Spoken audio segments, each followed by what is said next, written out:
En el ejemplo anterior hemos visto que una función que no era continua no podía ser derivable.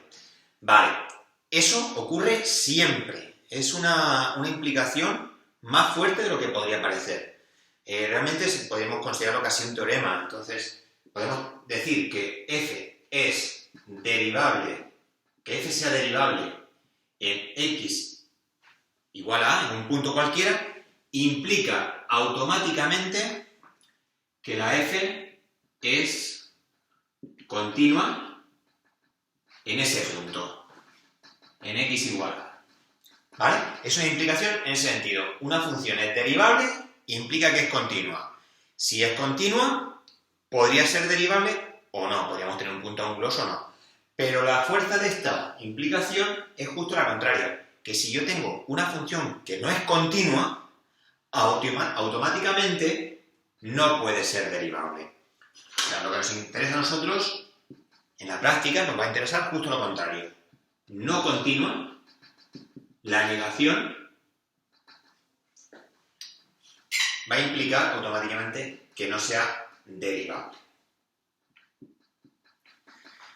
¿Vale?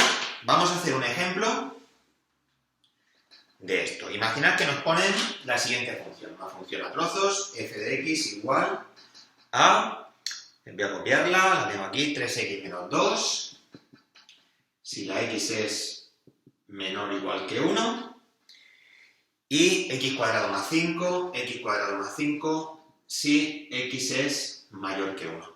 Y nos preguntan si existe la derivada en el 1. Vale, aquí podemos hacer lo que hemos hecho antes, calcular el límite del cociente incremental, pero ese límite, por lo general, es farragoso, es engorroso. Es mucho más fácil estudiar primero la continuidad. Porque si no fuera continua, automáticamente no es derivable. Vamos a ver, ¿es continua en x igual a 1? Eso sabemos que es mucho más fácil, porque para saber que es continua lo que tenemos que hacer es calcular los límites laterales y comprobar que coincide con el valor de la función. Límite cuando x tiende a 1 por la izquierda de la función, límite cuando x tiende a 1 por la derecha de la función y f de 1. Límite por la izquierda sería límite cuando x tiende a 1 por la izquierda. Cuando estoy en el 1 por la izquierda estoy en el 0,99, 0,999. Números más pequeños que 1. Estoy ahí. Es esta función, 3x menos 2. Por lo tanto, ese límite es muy fácil de calcular. Sustituyo. 3 menos 2, 1. Límite cuando x tiende a 1 por la derecha. Por la derecha estoy en el 1,01. Números más grandes que 1. Estoy aquí. Ese sería el límite cuando x tiende a 1 por la derecha de x cuadrado más 5, sustituyendo, 1 al cuadrado es 1 más 5, 6.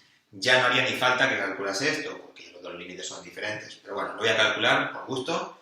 F de 1, sustituyo ahí, 3 por 1, menos 2, eso es 1.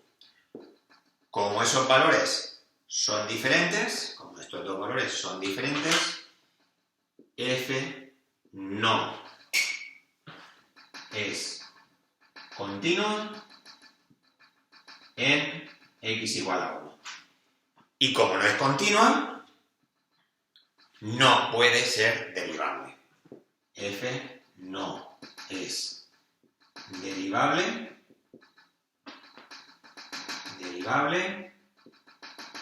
en x igual a 1.